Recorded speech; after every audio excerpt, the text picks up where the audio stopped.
Hello, everyone. I'm Jim Garrison, and I want to welcome you to day 205 of Humanity Rising. It's a beautiful day here in California. Spring is in the air. You'll note the beautiful orchids behind me. Flowers are blooming all over the hillsides, and I'm sure wherever you are, it is springtime, or if you're in the Southern Hemisphere, it's the gathering of fall. As we approach the equinox. They're the spring equinox when the light and the shadow dimensions become for an instant equally balanced with the rising of the light in the north and the rising of the shadow in the south. So welcome. Let us begin our session today with a gathering of our hearts together in the spirit of spring. Let us become conscious of our bodies. We are earth. We are nature. We are bodies. And let us close our eyes and put our attention on our hearts. See if you can listen to your heartbeat for just a minute or two. With deep gratitude and thanksgiving that you're alive, that we're alive at this extraordinary moment in the human journey.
Thank you, everyone.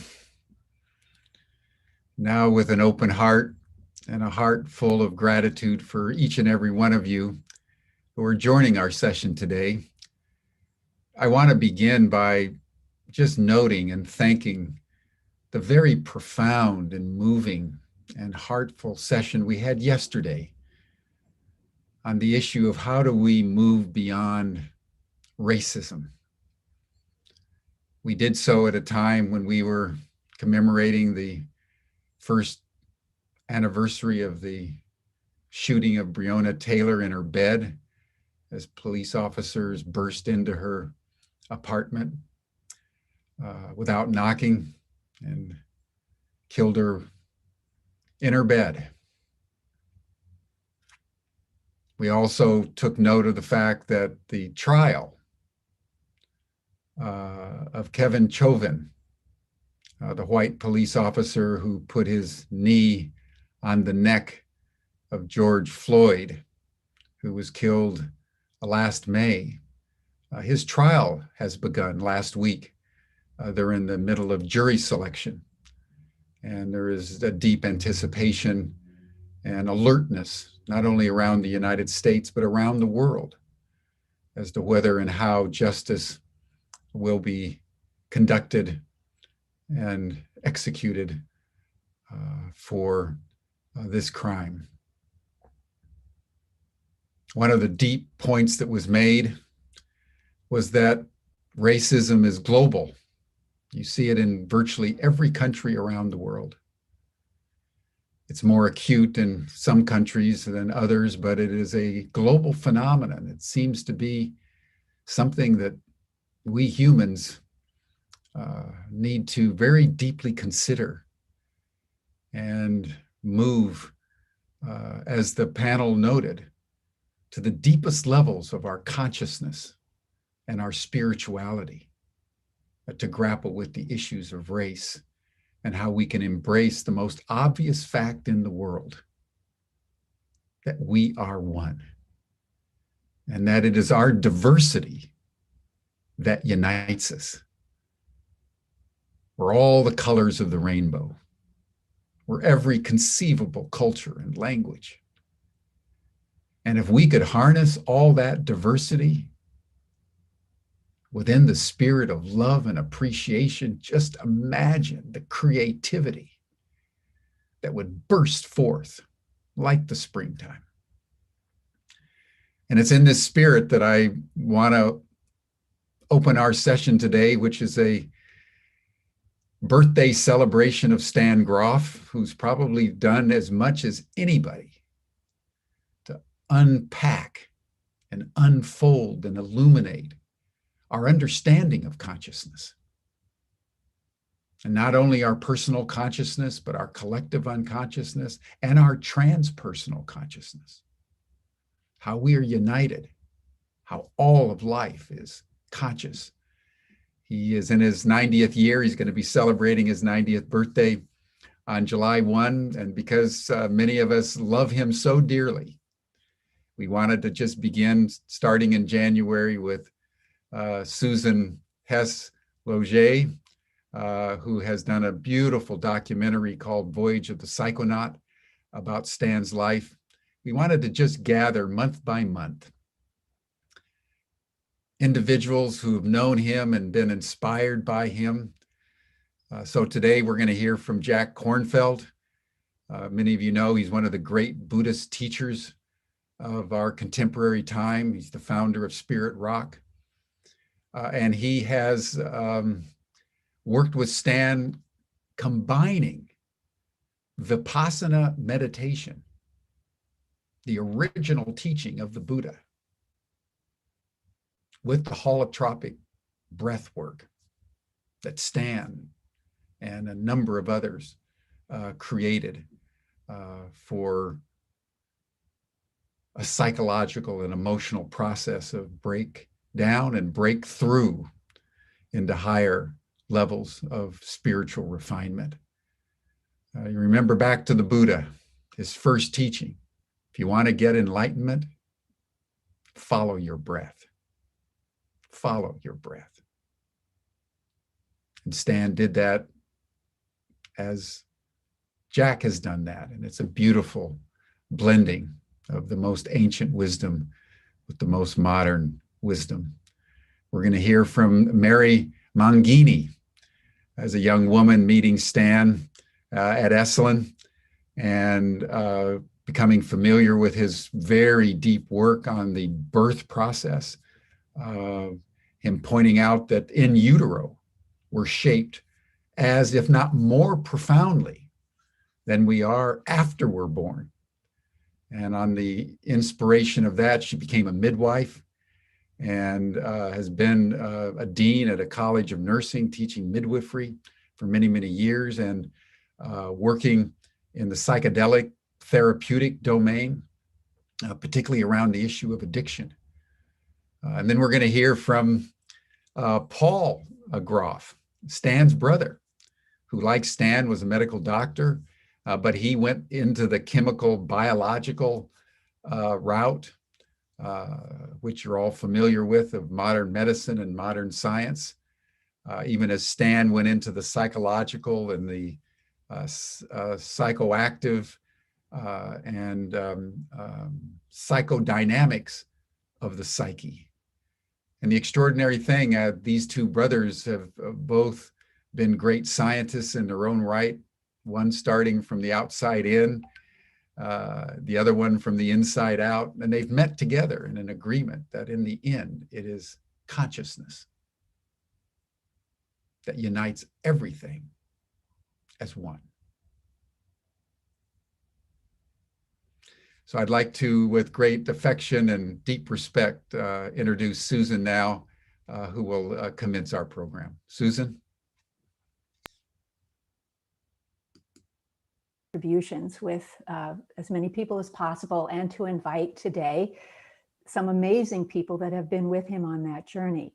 And so first of all, I'd like to introduce Stan and Brigitte, and Stan Grof and his wife, Brigitte Grof, who have been amazing partners in this journey. And I'm waiting for them to join us. There we go. It takes a little. Yeah. Well, hello, everybody. Before I start anything else, I would like to say something important, which is that 2.5 years ago, I had a stroke. I didn't have any kind of paralysis, but it mostly hit my speech center. So I would like to introduce my sweetheart, my wife, Brigitte. We have known each other over 30 years, about 35 years. Mm-hmm. But we have a reunion 6 years ago, and we got married almost 5 years ago. Yeah. Yes. So she will be here, and if I have some problems with speeches, she would help us. She basically knows everything that I would be talking about, and she will help. Do you want to say something yourself? No, I'm very happy to be here with everybody. Such a pleasure to get together, and yeah, I'm happy to help you anytime. We probably will talk about Esalen today, so maybe yes. You can say that. Yes. You have been there for 35 years ago, yeah. So I know everybody from then. And you have done so many workshops. Yes. Long workshops, transport workshops, and you basically starting with holotropic breathwork before anybody else was having training. Yes, I'm a holotropic dinosaur, I call myself. You are the youngest, but they call it a dinosaur. Holotropic breathwork. Yeah. Okay, well, thank you. So thank you very much, Susan. And this is a wonderful reunion, and thanks you what you all guys are doing. It's amazing. Well, yes, especially since today we have Jack Kornfield, Maria Vittoria Mangini, and your brother Paul Grof joining us today. And so we're going to show a brief clip from the documentary of Jack. We interviewed Jack in the process of making the documentary. He was one of the first people that we interviewed. And in the documentary, he tells an amazing story from the many workshops that they co-taught. And this is a moment from the full-length interview.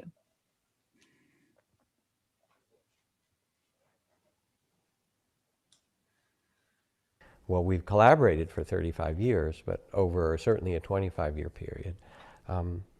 And people found that the meditation gave them tools to focus. The meditation gave them tools to center themselves and have the capacity to go in these extraordinary realms with some equanimity and some compassion. And it also, the meditation gave them a way of integrating the great openings that come from the breath work. And the meditations and trainings gave them a way of carrying that forward when they went home. So the deep transformative work of the holotropic breathwork practices were held by and integrated through the meditative trainings, and those were a great fit. Welcome, Jack. Oh, it's a pleasure to be here.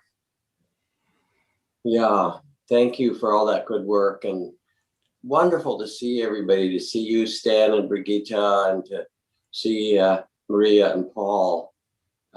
I'm just happy to talk about this work and Stan and what I've learned and what we've shared together over these past decades. I first met Stan back in the early mid-70s when I was still a graduate student in psychology and also beginning to teach at the first Naropa Buddhist University. And I heard about your work, Stan, and then invited you to come teach at a center that I was helping run. I met you and Joan, and you were just leaving Spring Grove for Esalen. And I remember seeing these 1-inch reel-to-reel videos that you had of the LSD sessions that you gave to people with terminal cancer and other folks that were in your study. And I remember especially the one of Jesse, who was the coal miner in West Virginia. And Jesse had gone through, a terrible cancer. He was an older guy and his body was all shrunken and he was terrified. He was in a lot of pain and a lot of fear. And then you saw him being held with the eye shades on as he went through his LSD session and music. And he came out and it was as if he was reborn. He said, "My pain is gone." And his face became smooth and clear, but that wasn't the thing. He looked at you and he said, I in his West Virginia accent, he said, I've never thought about this, but I saw God. I'm not afraid to die anymore. I'm at peace. And I saw this, remembering that I'd just come out of some years of training in the Buddhist monastery. And of course, I had taken my share of LSD at Haight-Ashbury and things years before. And I thought, this is a kindred spirit. This is a man who knows this extraordinary territory of birth and death and all the rest of it. And I just want to get to know him and hang out with him. So I went out to Esalen to meet with Stan and at that time Joan and plan a big event that I might talk about a little bit. But I have to say, Stan, that you became not only a colleague and a close friend and a teacher to me and a mentor, but one of the most important people in my entire life. We rarely get to hang out with people who change the whole trajectory of our life and who just on the side happen to be one of the most brilliant genius psychologists, psychiatrists, human development people that you'll ever have the honor to be around. And just to say a little bit, and I'm sorry for embarrassing you, Stan, but he is he's got so many multiple dimensions of accomplishment as a scientist, completely at ease in medicine and hanging out with physicists like David Bohm and, Nobel laureate level, looking at the nature of mind and physics, but also totally interested in shamanism and mythology with Joseph Campbell and systems theory with Gregory Bateson. He attracted and spent time with some of the most brilliant people of the era because of his own synthetic brilliance, being able to look at the nature of consciousness itself and through the work that he did, but more than that, through his own deep understanding to see the integration of these different dimensions, and on the side to be a polymath who also happened to know all great classical music and speak tons of different languages, and looking whether it's Sanskrit or Italian or, Russian and German and English and French and whatever. But the big thing is, a couple of things that I've loved is how much acceptance you have, Stan, of people just as they are. It's like this giant compassionate heart. And we would be working and people would go, because we spent many years doing these paired holotropic breathwork sessions, as I just described in that clip, where people would do the holotropic breathwork and meditate. People would go into the most extraordinary states, which you, Stan, had mapped in a way that no one else prior to you had, certainly in the Western world. and maybe anywhere, because you open the fabric of the perinatal experiences of what it was like to relive the times around birth and during birth and prior to birth and all of that. These amazing maps.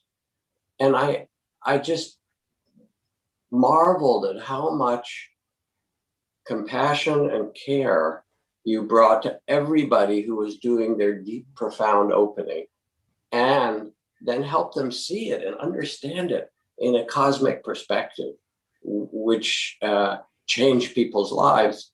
And somehow you did it with such humor and good, kind of gracious spirit, and with a kind of indomitable equanimity. People would be dying. We'd have hundreds of people breathing, and it was like going into Dante's, Divine Comedy. There would be people dying and going through hellish experiences, and there'd be people going through divine experiences and, melting into God and bliss. And, this great team of facilitators, and people would call you over, and you were just there with each person with a profound acceptance and equanimity and a kind of unstoppable curiosity that was new each time. I'm just going on and on because I love you, and I love you both, and also because I haven't seen anything quite like this in my life. And I remember, you're being with that person who had demonic possession, and even the facilitators, which I'll talk about in a moment, that you had trained, were sort of backing away, slashing, I'll kill you, I'll tear you apart. And Stan sits down, and instead of being either reactive or frightened or worried or something, he just starts a little dialogue with the demon. And he says, who are you? And they, what do you mean, I'm a demon? I go to tear your face off. And he says, you don't know who you are. You have no idea who you really are. And the demon goes, what? And he starts to kind of unwind the consciousness of this demon until it's kind of confused. And then it starts to go back toward a kind of integration where the person who is breathing and possessed by this begins to realize, oh, this is a state of consciousness that's come. And it just happened over and over again, in loving ways, in difficult ways, with an incredible kind of mastery. What was also fun is that we got to travel all around the world and do this. And you think, that some of these Western psychology is so often done in a culture-specific way that fits Americans or, Europeans, British or whatever. But we did it many places around the world, and it didn't matter your culture, your background. When you did this deep breath holotropic process, which I have to say in parentheses was there because it wasn't legal to give psychedelics to people. We all know this. In fact, people on occasions around that would take psychedelics even though they were instructed not to. But you wanted to find a way for people to open and discover the cosmic nature of their own consciousness, the great heart of compassion, the fact that they contained and were everything, and that it wasn't someplace far away, or they didn't have to go to a temple in the Himalayas or a shaman in the Amazon, but that actually it lay inside of them. That's who they really are. And your mapping and confidence worked in all of these cultures. It was extraordinary. Yeah, I'm just going to take a pause. How does all this sound to you, Stan, to hear all of this? Jack, I'm just sorry that I'm that's most articulate today as I used to be, and I would like to be. But you are just somebody whom I just love, and you have been probably more than anybody else through our life. All the different things that happened, weddings and death and so on, and you were always there, and I just love you. Yeah, weddings and divorces even. We had a very deep connection through all of the the many life cycles that we all shared. We shared together because you did with me as well. Brigitte got into it so wonderfully, into it. Yeah. I mean, the other things to say, just to follow on the theme, one of the many extraordinary things that you did, that you had done, was to create the training, the holotropic breathwork training, and train, 1,000, I don't know how many facilitators or more, thousands. And I've worked with people around the world now, both meditation masters and in the psychotherapy world of great trainers and all the things from the early years of transpersonal psychology that you helped to found and that I became a part of.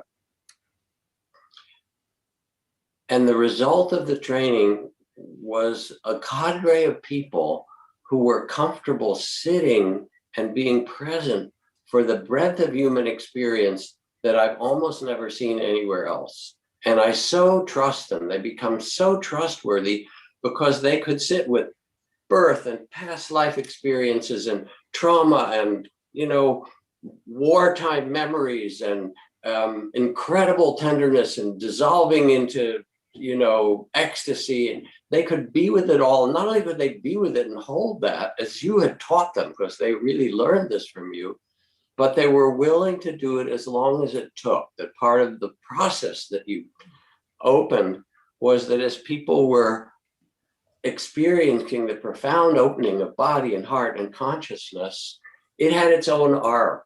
And especially if it was tied in knots in different ways internally, it took a long time for some people to resolve through that. And your work was always to have them go through it and not back away or put it on the side, but say, if you go through the center of this, something new will be born. And the facilitators would sit with people all night, all day, however long it took. We're there for you in a way that was both an extraordinary dedication, which was part of yours. And I think of long nights in the desert in Yucca Valley where we'd been doing, hundreds of people in breathwork. And there would be a certain group of people who'd gone into the most profound realms of whether it was their past trauma or past lives or going into other states, and were trying to navigate their way back. And we would be in that room and there would still be music playing, and it would be night and dark for hours and hours and hours, and the sun would come up. And the sun would come up, and often there was still this small group of people who'd gone through really what was a death rebirth experience that happened often or commonly in this profound work. And like Jesse that I described, somehow they were born anew on this earth, and it changed them in a way that really transformed their lives. Now, the fact that you would teach this and do this, and we did this together for all those time, in the middle of a very difficult and turbulent global era, many of them, including now that we're in, and relate and link them together, knowing that the solution for the world, what's needed, is not more technology, not artificial intelligence and nanotechnology and biotechnology. No amount of technology and human outer devices and all of our outer development are going to stop continuing warfare, are going to stop continuing racism and continuing, tribalism and continuing climate change and all the terrible things that we have to solve. And you knew from the beginning that it required, that all these are born in the human heart, all these problems, and that it required a shift of consciousness so that the programs that we did and that you put together, which brought scientists and ecologists and Zen masters, all that together, were as much inner as outer. There wasn't a division between the two. And I remember our Buddhism in the Mind, which was one of our first great dances, 6 weeks with all these great masters, Tartung Tulku and Chogyam Trungpa and Lama Govinda and, Seung San Sansanim, the great Korean Zen master. And then there was Kwanjanim, who put on a great black Oh. blindfold, and he was a sword master and unsheathed his sword and ran shouting across the grass with completely blindfolded with this student lying with a watermelon on his belly, no shirt, on the grass, and cut the watermelon in half without harming the student, doing a somersault with his sword in his hand, saying "Yeah!"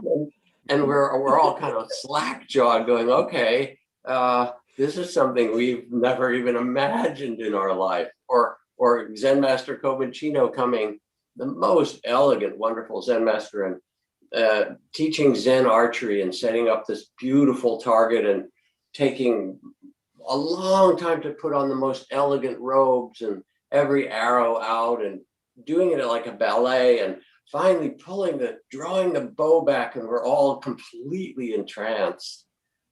And in the last moment, he lifted the bow up and let the arrow fly over the target and into the ocean. And then he smiled, took a bow, and did the whole ballet of unwinding it. And it was such a gorgeous teaching that the target, that the whole game is not that. I mean, that has its own good place, I must say, and other things, but it's not just that. But in fact, it's the dance that we're in together that shows this kind of greater beauty and harmony. And you've written about it in so many ways, but especially my favorite book is still The Cosmic Game. It's this great spiritual text that describes from all that you learn what the nature of consciousness is. So, yes, I'll stop here for a second. See what else you want to add. Thank you so much. We were just, you were talking about these things that we were doing together, Vipassana and breath work.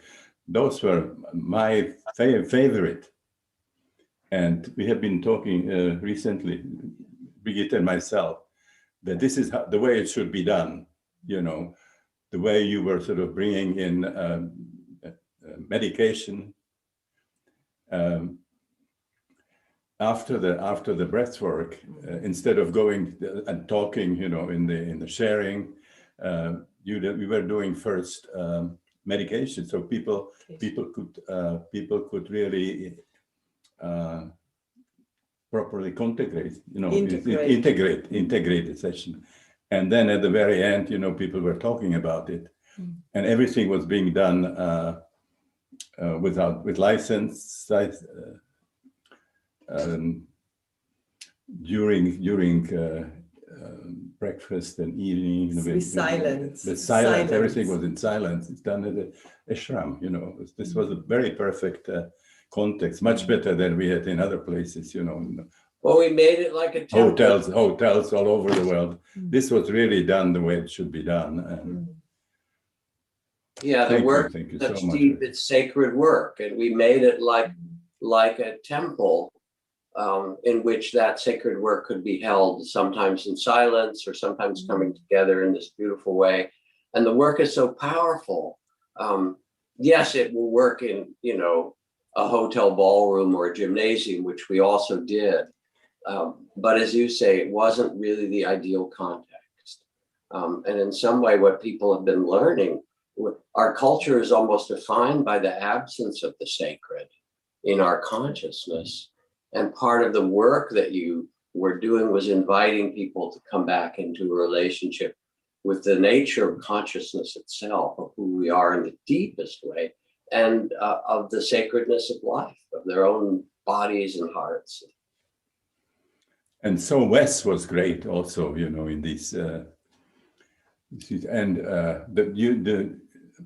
the guys of you were always ended up on the floor, and we were doing breath work yourselves. Yes. Which was great, yeah. Yeah, of course. Why I wouldn't want to miss out. It was all so good. Yeah. And I know, all your months-longs, all your ITA, you have just done amazing things there. Yeah, we had a wonderful time in the mountains in Switzerland. Remember, we did one retreat in a valley where they spoke Romansh, which is one of the last kind of surviving Latin-like languages in the far reaches of Switzerland, near the Engadine. And there we were high in the mountains, so people were already in this amazing state. And then we did the breath work. And again, as a kind of sacred temple, people were then invited to go out and walk in these extraordinary vistas of Swiss alpine flower-covered meadows. And the image of, hippie flower children in California, this was like a whole nother level up. It was fabulous. And Hidden Mountain was good. She was at the beginning of the 6 month long or 6 weekend. It was on Buddhism. We'd say Buddhism and what was the mind. name? Buddhism and Yeah. mind. You were Hidden So Mountain. you were, you came there with all your food. We didn't That's get right. it from SLN.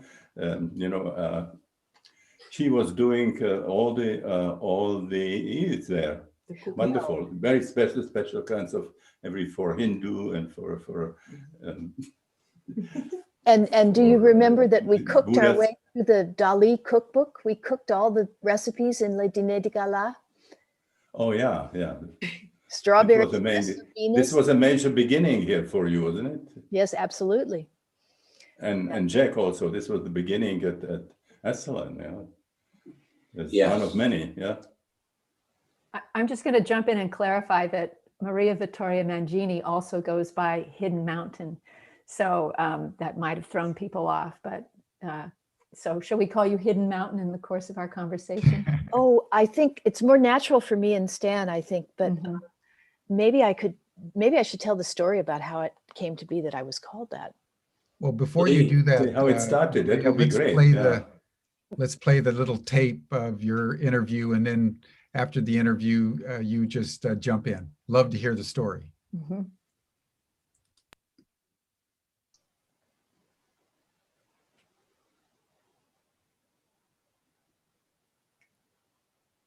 When I encountered Stan Grof and his work, he had just completed the first book in which he describes the perinatal matrices, and he I think was persuaded, and he certainly persuaded me, that the biologic experience of birth has the potential to create for both the woman giving birth and the person being born a kind of template, which is a pathway for all kinds of transformative experiences that might then happen in the life of that individual subsequent to that birth. Well, that's an excellent choice because we were talking about the Buddhism and Mind workshop, but the occasion on which my name got changed was actually before that. And I think the subject of the work that we were doing was hallucinogens and shamanism. And we had put a lot of emphasis on the wild areas around Big Sur, and people were being really encouraged to go out there. And there was a kind of workshop leader or wilderness leader who would go through our packs and make sure we weren't taking any powdered eggs or paperback novels, so that we would really experience the wilderness undiluted by trappings of civilization. And I took the occasion of a full moon, when there was a full moon eclipse, to climb up onto Partington Ridge to see what kinds of experience I would have if I spent that moonlit night up there. And it took me a whole day to get up there because I wasn't really in very good shape, and I was going very, very slowly. And I wasn't taking anything with me because I was kind of going by the dictates of the wilderness leader. But I got up there, and it was a very moving place to be in, especially in the moonlight and in the eclipse. And I had this sense that the native people whose place that was had only left there moments ago, and that their experience of the place and the plants that they valued and the paths that they used and the tools that they made were all right there with me. And I began a conversation with one of those people who was someone from that place. And I had this talk with her, and actually Hidden Mountain turned out to be her name. And she wanted to make a deal with me because she was from the place that was around the hot springs and had a tremendous regard for and value for the hot springs. But she had left the body before she had had enough time to take enough baths. So my assignment from her was I was supposed to take a lot of baths, and that then she would share with me some things that I mightn't otherwise have known.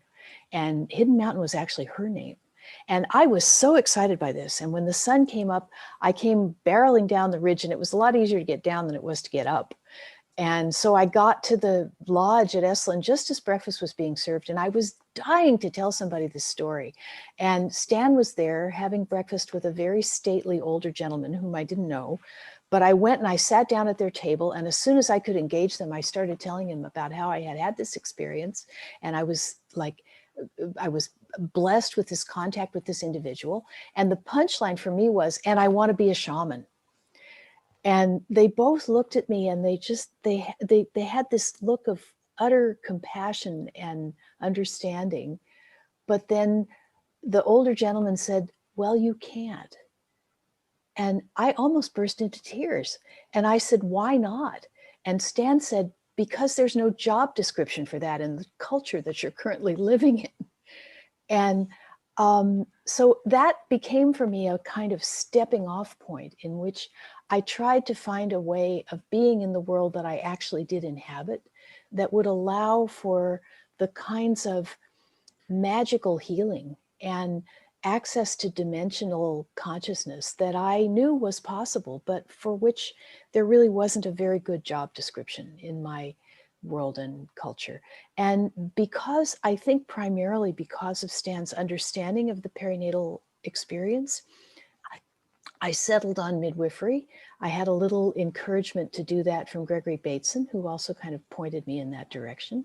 But I eventually left Esalen around 1980 and went into nursing. I went into nursing at the master's level because I wanted to be a midwife. And I went back to graduate school, and for the next 5 years I was in school learning how to be a midwife to use the insights that came from Stan's theoretical understanding of the environment of birth to try to make what I thought was political and social change. He had held that the template that's created for people in their actual birth experience becomes a kind of outlook for them for other kinds of transformative things that happen to them in their lives. And the insight that comes from that is that if you can encourage people to move in a gentle and accepting way through those kinds of transformative episodes, that you can change the world because you'll change the way that people see the world. And, you know, I was born in 1950. I grew up in the Haight-Ashbury era in the 1960s. I had a lot of opportunity to get involved with a lot of political activity, and I really saw myself as primarily an agent for social change. And it really seemed like that was a really good place to put my energy, where I would get a lot of movement for a relatively small investment.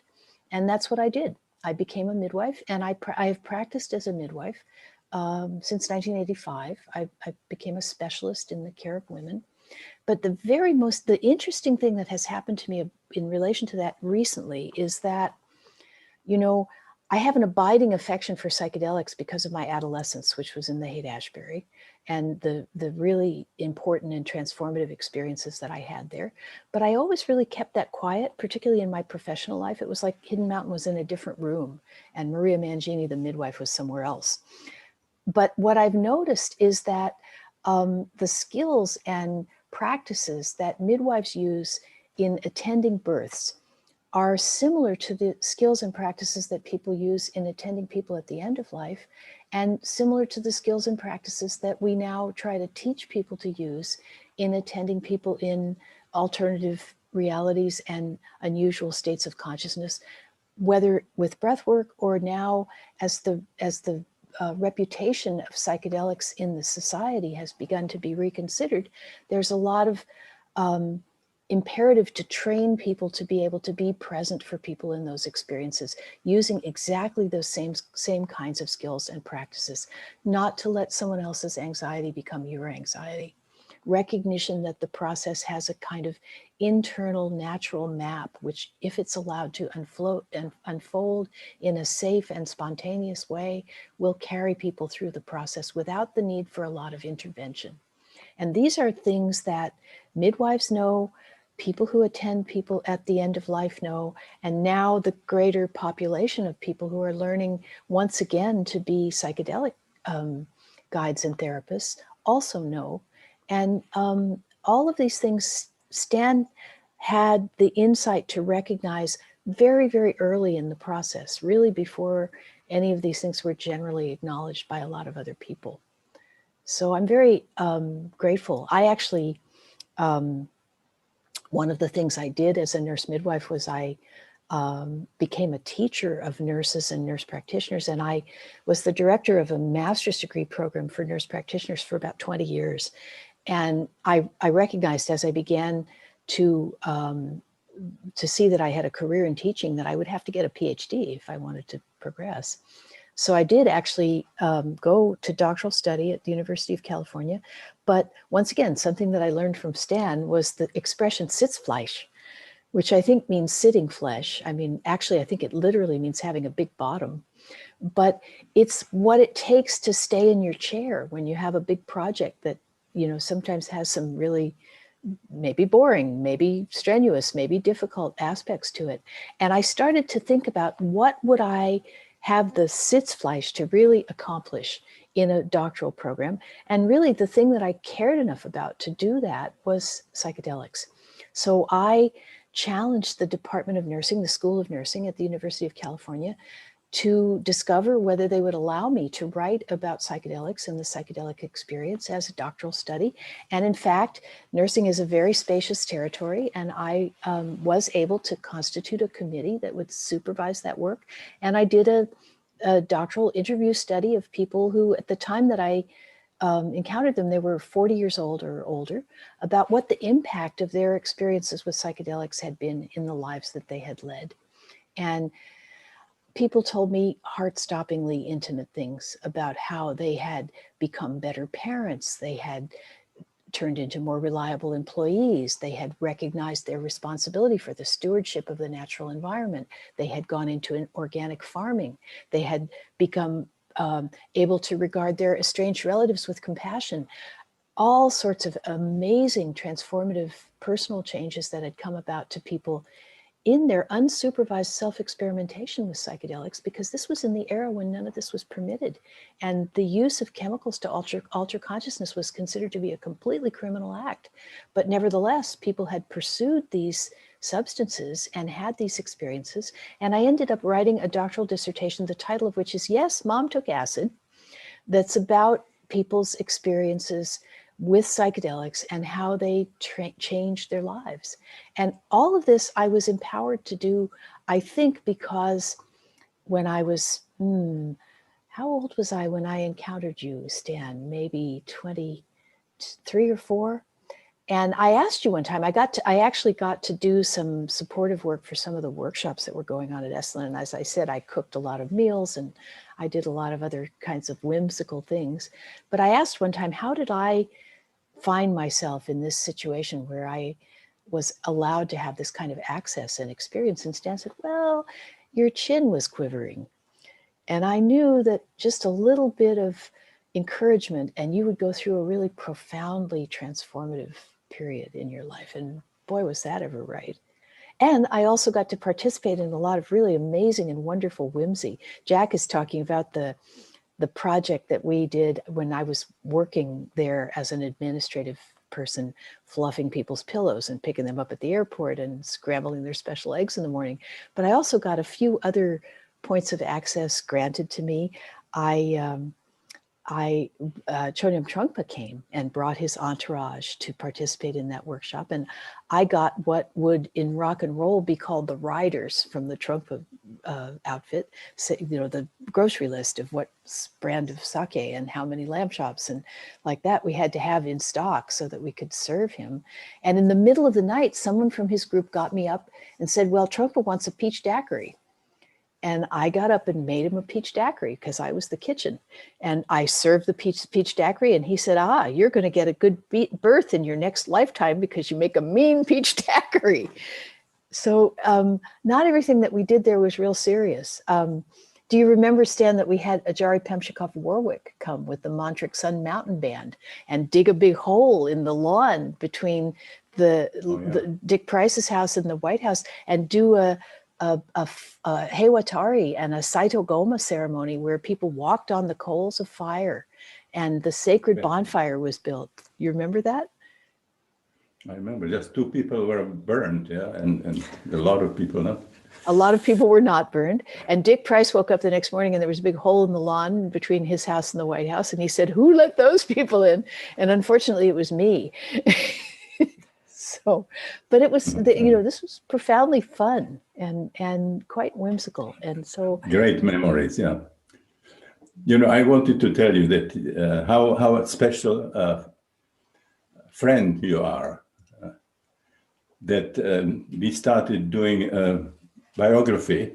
You get some money, or you were promised some money, and we were doing it for quite a while. And you were in all those Esalen, in all those month-longs and so on. So I always says, okay, now this will be like official biography, and this is what is for you. This is going to be open, to 20, 50 years. This will be a secret. This is the secret transpersonal movement, I do know. And, I'm from a middle-class family, and I've lived kind of a working class life because I elected to become a hippie, and I've lived in a rural collective. And so I never really had a lot of money, and I haven't ever really been able to stop and write a book. And I think that kind of interfered with my progress toward writing a biography of you. But now I'm retired. I'm an emerita professor from the university where I used to be the head of the nursing program. And I'm starting to write a little bit and a little bit more. So I'm looking forward to the opportunity to go back to all those notes and recordings that we made, because what a worthwhile and fascinating life to write about. I mean, there's so many wonderful things that we talked about and you told me, and I would so very much like to share them. I just want that you're the person who knows that. I do. I know that, and a lot of the more, I know. Hopefully, it's going to show up sometime in the future. You have written about some of the more sort of outrageous and whimsical things that happened as a part of our history that we share, but there's so many more. I mean, just the thing that I mentioned about the cookbook and the fact that we made all those very, very fanciful meals for people, or going to Pick Valley and swimming under the waterfall in Pick Valley, where, the bedrock mortars were still visible in the creek and the pestles were still in them, as if the native people had just left there 5 minutes ago. What a magical and wonderful place, which you brought people to and allowed them to see and experience that. Can you tell that I'm grateful? Thank you so much for everything. Yeah. You're entirely welcome. Thank you, Maria. What an extraordinary life you've had. Whoa. Whoa. Still a hippie after all these years. True that. It's wonderful. It's wonderful. Jack, Paul, do you want to make a quick comment, and then we'll move on to Paul's presentation? Well, I loved hanging out with Hidden Mountain as well. And there is something about the shared collective of holding this work together with Stan. Stan, you made a field in which we all could be ourselves. That was one of the great, and there weren't all these Stan imitators around, which says something, because you were not very interested in focusing on yourself. You're really interested in helping people open, and it felt so similar to the very best of the Zen training. And there would be teachings on death and rebirth and so forth. This was practical death and rebirth. Come and join us and take who you thought you were and open the box. And that's what you're saying, Maria, in some way. You know, Stan, From the also beginning.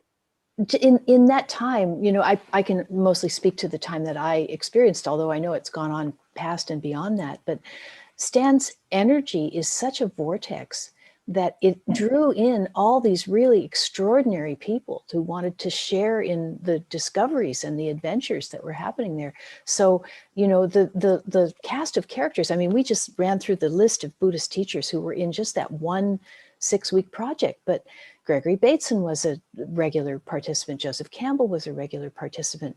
There were you know, we had teachings from people who had direct experience of traditional cultures and who'd been initiated into indigenous wisdom directly. We had visitation from people from cultures who had kept alive practices from time out of mind that now people are just like Don Jose, Don Jose Rios, Matsua, who is 103, 4 or 5-year-old Huichol Indian shaman that we would never have met without having Stan at the nexus of this. Michael leading peyote ceremonies and showing us certain things that came from thousands of years of their culture. Michael Harner actually, I think, said this as well as anybody, and he was another person who was in his own right an incredible innovator and genius.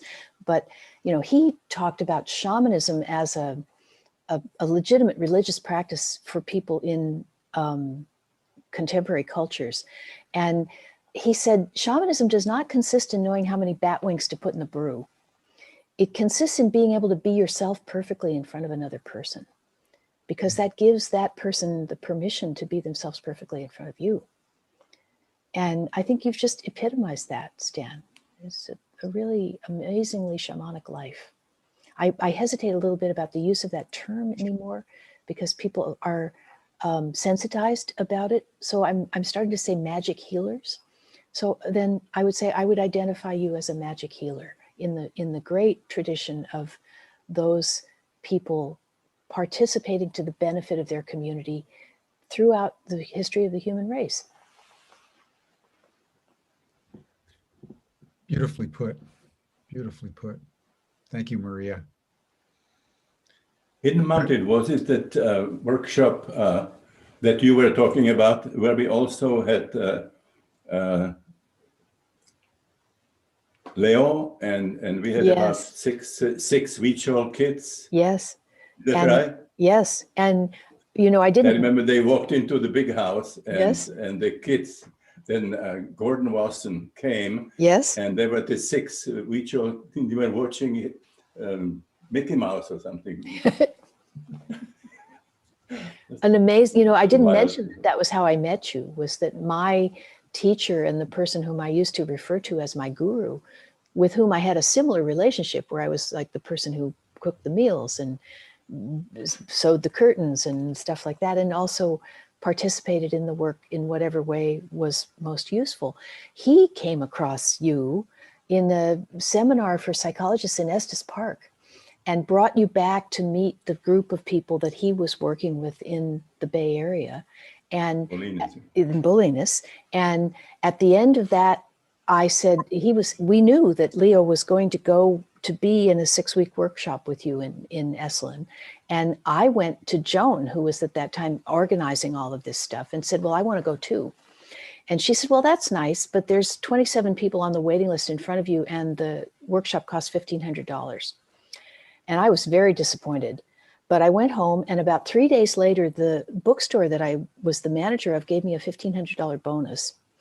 And about a week after that, Joan called me up and she said, well, you know, we try sociometrically to balance these workshops so that there's a lot of different kinds of people in them.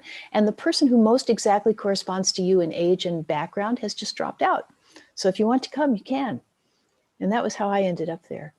So a sort of magical synchronicity at the very beginning. Great. Beautiful. Well, let's turn now to Stan's brother, Paul. And was very happy that Hidden Mountain is no more hidden for me.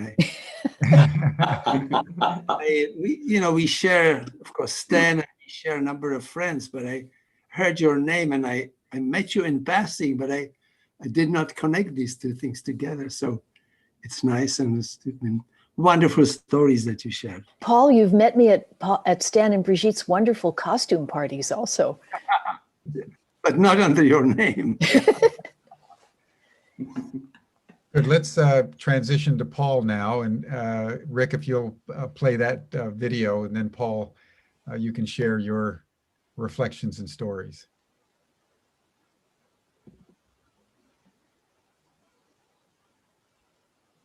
Our research and Stan's research really started in completely different ways, almost in the opposite ends.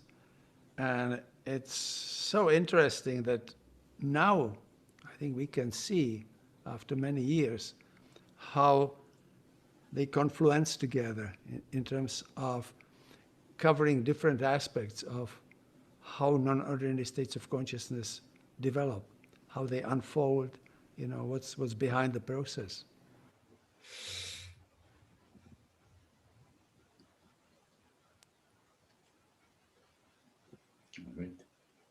Well, I know that Susan wanted me to talk about my research and maybe touch on a little bit on the treatment issues with holotropic breath work, but I hesitate a bit to get into that. I think it's too serious, and this is a nice, very nice, lighter level.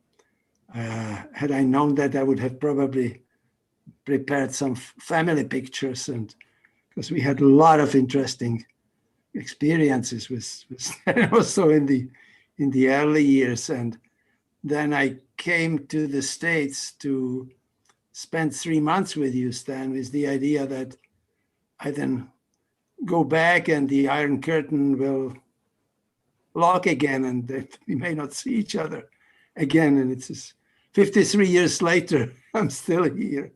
So it's interesting. And we had so many interesting things. I mean, just what things quickly come to mind is when we did the Sierra Nevada horseback riding, or the meetings after Mom's funeral, so meaningful, and your wedding to Bridget and the celebration afterwards. So many memories. I could have brought some pictures, but I can very briefly summarize the research. Oh, we of course had a number of very interesting experiences in the Research Institute.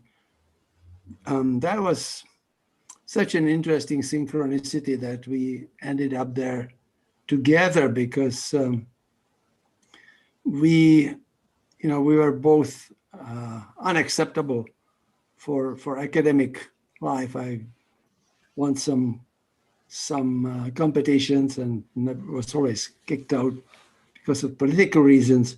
And then they opened up this research institute, and there was such an awful accommodation shortage under the communists that what qualified you if you had an accommodation, if you had parents living in Prague. So that's how we ended up in the same institute. And my desire was to become a child psychiatrist, but they set up the unit, lasted only about 2 months, and the director, I think, voted for a wrong new director of the institute, so he was kicked out and child psychiatry was closed. And so that's how I ended up actually in psychopharmacology, and certainly on a conceptually completely different end than Stan being in the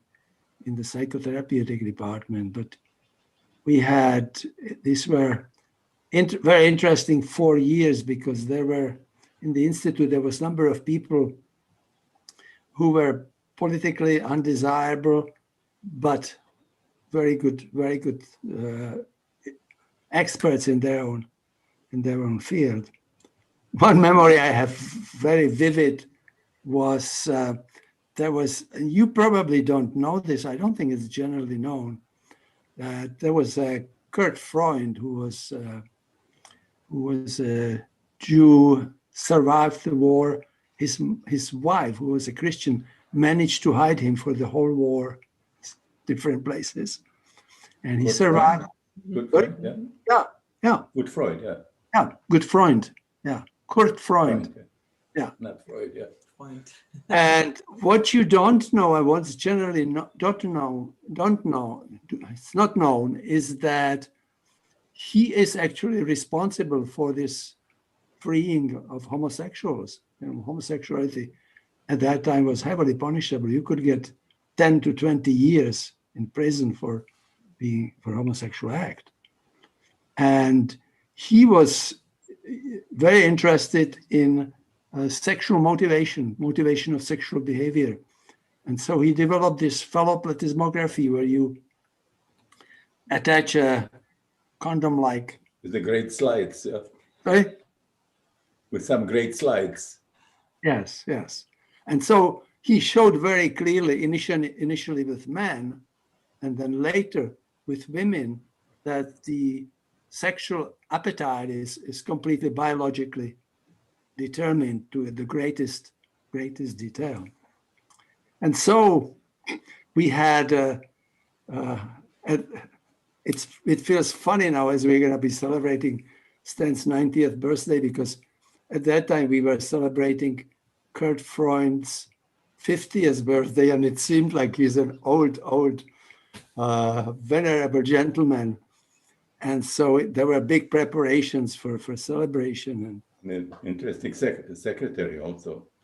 Yeah. Well, you could tell that, but yeah, he had a male secretary, and they could not figure out these unusual results they had with some men. Anyway, that's a different story when they measured them. But this was an interesting one. We had this birthday celebration, and trying to figure out some kind of present gift for Kurt.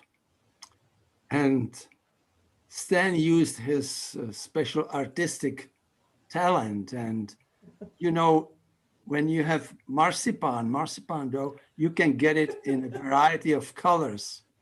You know, it can be red and blue and rosy and all kinds of things.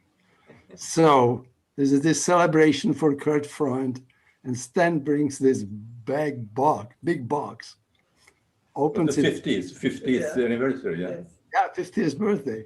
Big one, a very big one, yeah.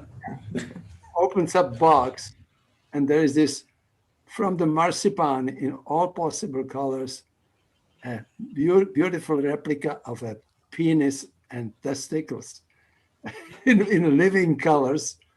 Now, I thought it was about the cake, yeah. The cake.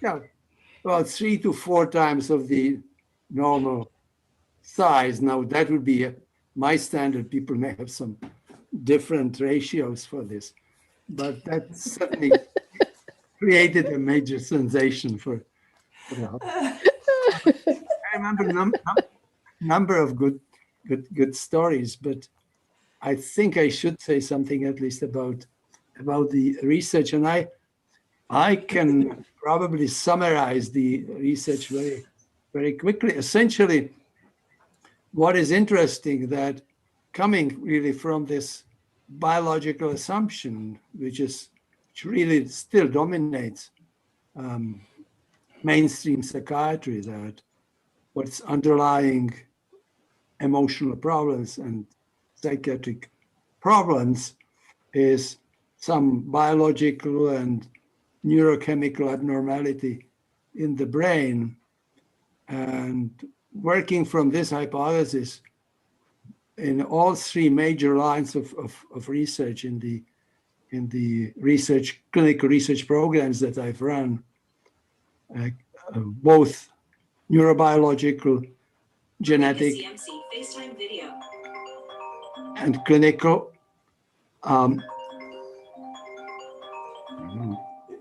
Somebody's calling.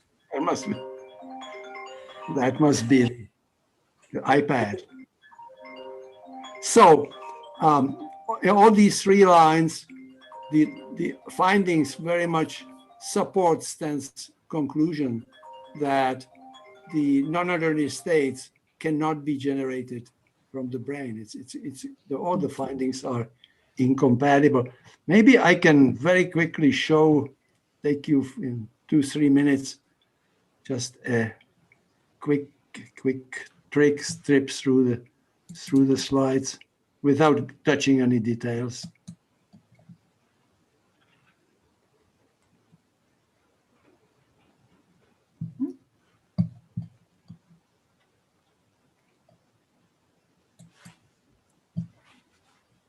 Oh, now I have to share it first.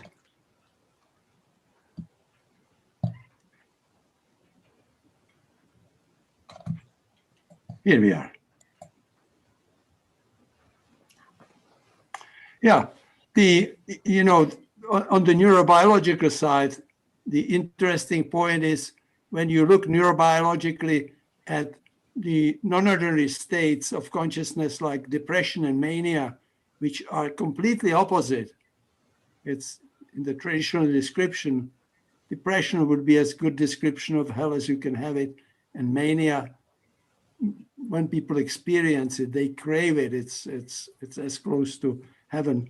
And yet, when we study it over 35 years, all I'm going to show that for both, yes, there are, as the mainstream psychiatry assumes, there are biological changes in large number. Before we studied about 35 different indicators, but they are all in the same direction for both these opposite states. So it's really not compatible with these states being generated in the brain.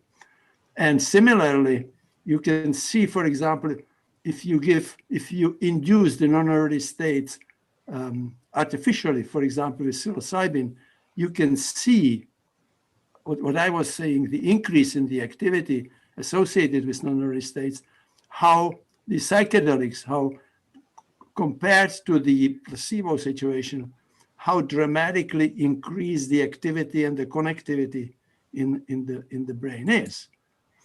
Then we did large study. We, about 35 years ago, started doing genetic studies because the classical manic depressive illness is typically clustering in the families. That's known for 100 years.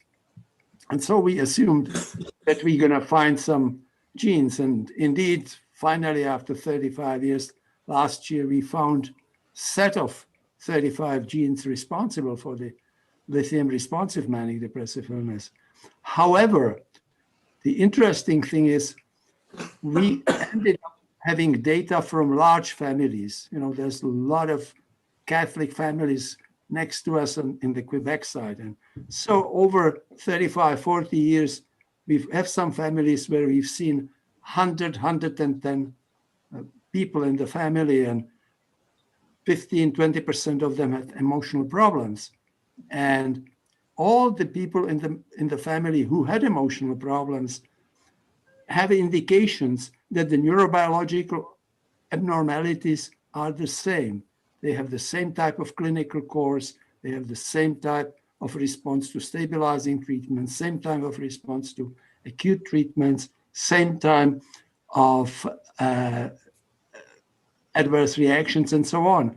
Yet, when you look at the family, this is one of the families, classical manic depressive, we start with the proband, examine everybody we know, also follow children, grandchildren, and you see that the problems, according to the DSM, is hugely variable. So the same abnormality in the brain, and yet the experiences, the non-ordinary states that they have, the panic, anxiety, depression, bipolar disorders, it's all over the place. And the same thing when we follow the children, they clearly have the same abnormality in the brain, but they start with sleep problems, then they have anxiety problems. By adolescence, they have some initial limited depressive episodes, and then later have full-blown illness. So this is completely you just cannot assume that these states are coming from the brain. And finally, when we studied the long-term courses, it turns out that what contributes, the brain contributes to the timing and the intensity of non-ordinary states, but not to the experience, not to the content. And I'm not going to take you through this. Essentially, this is like 4 years out of 40 years of follow-up of the activity in the brain. And it's these times that people are prone to non-ordinary states. And that if they experience some, they will be magnified. And I'm not going to go over the details. You can see this is like exponential oscillatory process. You can see that this lady had the episodes of depression and mania always at the peaks of the oscillatory process, except twice when she was pregnant. And we can also prove that when we treat people prospectively, it's not just a retrospective analysis. We treat now people episodically only when they have episodes of the peak of the activity in the brain. And when they do not follow the recommendations, this lady started traveling to Australia and lecturing and forgot to go back at the recommended time. They get sick again. So it's an active illness. But on the other hand, if we see that there is no peak coming, we keep them without medication for a year and a half without any problem. And the huge advantage is these people don't have any of the side effects that long-term treatments, of course, produce. So the conclusion is, the conclusion essentially is that I think our investigations are compatible very much with Stan's teaching and understanding of non-ordinary states. They are not local. They are somehow emerging from some other activity, not from the brain. Oh, this will be just the model. And this is what happens, that the oscillations just shoot above the ceiling for that particular person, and they are prone to non-ordinary states. So that would be the fastest possible summary. And maybe I should say just a few words. We also did, for a number of years, holotropic breath work with people with recurrent mood disorders and severe mood disorders. And I need to make it very clear that this was a special situation. This is not something one should do in a kind of weekend holotropic breathwork sessions. These people were in systematic psychotherapy and support and followed over periods of time. And well, I think this is the only study where anybody was doing the holotropic breathwork with psychiatric patients, very, very difficult problem. Nobody has ever done that yet. Yeah. But I had a trained team in holotropic breathwork.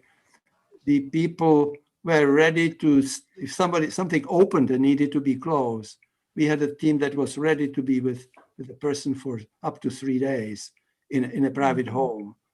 We had access to psychiatric bed, which we never needed for about 12, 13 years.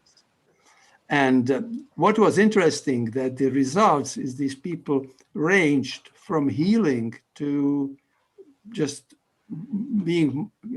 taking much deeper insight into the nature of their suffering.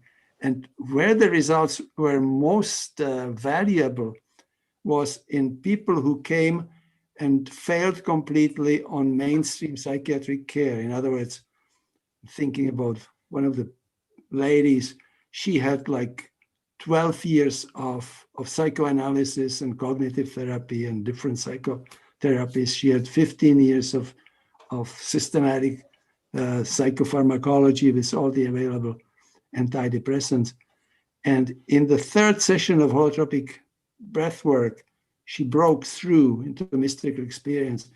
And over the years that I followed her afterwards, she was free of depressions until the family moved away, I think about 12 years later. It was very, very gratifying, and it was particularly helpful when the sources of suffering were very early in life. So, for example, in her case, it was during the first, she had traumatic experience with her mother during the first year of life, or when it related to birth, pregnancy, or past life experiences, because those are just not reachable by the traditional mainstream psychiatry. I've published these things. I'm not going to go over details and stop there. It's great that in this study you have a video on that whole thing, which is amazing. Yeah, and you were doing it really outside of the research, yeah. And I think that they were not very happy about it. Yeah, I had some problems. It was unofficial, yeah. Well, no, it was official, but we did it. We had a private house that the basement was converted for holotropic breath work. But certainly, when the hospital board found out about that, they were not particularly happy, because the way they learned about it, that I was doing body work with female patients in the basement, and so it just depends how things are communicated. Yeah. But fortunately, they saw me as a biological psychiatrist, so I was director of the hospital, so I survived. I think it's just, I will say the last thing. When you were talking about mania and depression, this is really very interesting in holotropic breathwork and in psychedelics also, that the deep depression, isn't that what I call the second matrix? Yeah. Which is actually enormous energy in that, but it's all packed in, Yes. And actually the mania also this is part of the third matrix that also have a lot of energy in it. Yes. So it's pretty much the same as you are talking about. Mm-hmm. Yeah, unexpected. The physiological chemical reaction are the same for mania and depression. Yeah. Yes. But they are obviously very much what we see in clinical, what we see in But the biological changes are obviously concomitants of the non-nervous state. It's not the other way around. It's not caused by the biological. It's very exciting that you are starting from a very different side and then sort of getting together. Yeah. Thank you, Paul, very much for your presentation. It's an example that all roads lead to Rome. Exactly. So as we bring this session to a close, Jack, Maria, Paul, Brigitte, Stan, Susan, any closing comments or words that you want to share? Listening to you, Paul, and Stan, and also to Maria and Mountain, I feel like the world is catching up, that medicine is beginning to open partly through the new research in psychedelics, but it's not just that. The inclusion of meditation and shamanism and the openness to the fact that consciousness is what needs to be changed, and not just a kind of, biological drug response or other much more limited vision of who we are as human beings, and that somehow this beautiful work from you, Stan, and all the things that you've opened up for us. The world is catching up and we really need it. So hallelujah and thank you. The next few years are going to be very interesting, I think, Oh, the way it's shaping up. Well, Paul, one thing I would like to say that maybe I haven't said it enough, that you are just a wonderful, wonderful brother. Mhm. All I I'm can sort of I'm looking all around in some other families how they deal with their siblings and so on. You are just an ideal one. Well, we've been very lucky, I think. Yes. Very, very special. Yeah. Well, I can't thank everybody enough for joining us today. This has been so wonderful. Paul, I have to say, when you're describing bringing breath work to people that are under psychiatric treatment, it reminds me of spiritual emergence. The idea that you're really willing to go deep into pain that has really derailed someone's life. And by staying in that process long enough, as Jack was saying earlier, as long as it takes, then these folks are able to access this deepest pain and move through it. I think that's incredibly encouraging. Yes. Maria, any? Well, and final also comments? Susan and Jim, you are just amazing for doing all this, creating it from these amazing reunions, Thank you so much. Yeah, thank you for bringing us all together. It's wonderful. We're waiting for your 100th, Stan. We've got 10 more years to go and then we'll have a bigger celebration. We are working on it. Yeah, what a celebration that will be. Jim, you said at the beginning that you are creating something special, talking about the holotropic breathwork and so on the 90s. Should I know about it? No, we cannot plan anything for the virus. Yeah. No, we cannot. But you Well, already had some idea. We're in constant dialogue about it, but as Brigitte notes, it all depends on the world situation. We're all shape-shifting as we go through this pandemic. Humanity Rising itself wouldn't have never happened had it not been for the pandemic. And so we are celebrating your 90th in a very different way than we celebrated your 80th. And that's why I can hardly wait for your 100th. That'll be the celebration of all celebrations. Jack, and you and I and Maria, Paul and Susan, we should all be thinking about that 10 years down the road. But for now, the 90th is all we can handle. Well, thank you all. I would like to add something, please. Okay. When you all speak and we see the life of Stan and that which we're celebrating and what he has brought into the world and he's brought together for mankind in that really selfless service and the knowledge he has brought back into the world, the remembrance of this spiritual knowledge and everything, seeing this all coming together with your stories and is wonderful to witness. And I just really want to add what you already have mentioned. Besides this fantastic knowledge that you have brought in the world, I think one of the biggest things besides your humor is your incredible love and heart. That's you are just the most loving person I've ever met. My talent to find a wife. So I thought I Very want to special, mention yeah. that They in all compliment. your name probably. So And Maria, we want to hear a final word from you. Well, I think Brigitte just really said it. Stan is a tremendous, a bottomless pool of acceptance and love. And I think many, many people have bathed in that to their benefit. And I'm very grateful to be one of them.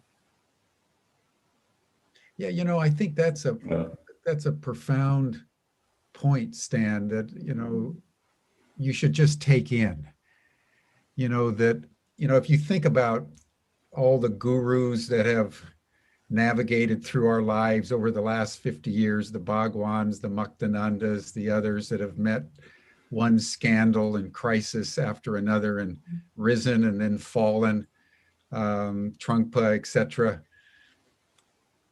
They've been a certain kind of leader. But I think you have personified a whole other level of leadership, which has really been, I think, as Jack pointed out earlier, you've been a mirror. You haven't attracted people to you as followers as much as you have been a mirror to people's potential and activated them to be who they are in an extraordinary plethora of creativity. So you had a life beyond reproach because you haven't succumbed to the, I would say, the snares of adulation that have really tripped up so many of the cult leaders and spiritual leaders that emerged out of the last part of the 20th century. You know, you think of the Tibetan Buddhists that tried to come to the West and just got seduced by the West rather than transform the West. So the leadership that you have provided to all of us, and the reason why I think people love you so deeply, is because you've been a mirror of freedom. And that ultimately, I think, is the most refined leadership that there is for human beings to attain. I think that's just a powerful recognition of a life well lived. So I just want to thank you, and Brigitte, the way you've supported Stan over the years, and to feel the intense love that you share between the two of you and over these sessions. Susan, thank you for assembling such an array of lovers of Stan. And we're going to keep going, everyone. This is only March, but in April and May and June, we're going to assemble again people out of Stan's life that have been marked by his presence and have in and of themselves made tremendous contributions to the evolutionary consciousness of humankind at this critical moment in history, where nothing less than a radical change of consciousness at scale will suffice to save us from ourselves, basically, as the world careens out of control through climate change and a range of other crises unattended. So thank you, everyone. And we're going to be continuing the session tomorrow on Humanity Rising with the theme of what constitutes evolutionary intelligence. And we're going to Russia to a gentleman, Anatoly Balayev, who comes out of the transpersonal movement and the holotropic breathwork movement, who's written extensively on evolutionary intelligence. So we'll be spending time with Anatoly tomorrow. Same time, same station here on Humanity Rising. But thank you, everybody, on this panel today. Jack, Maria, Paul. Thank you. Brigitte, Susan, and Stan. Beautiful session. Thank you all. Pleasure. Bye, everyone. Bye. Bye-bye. Bye. Bye-bye.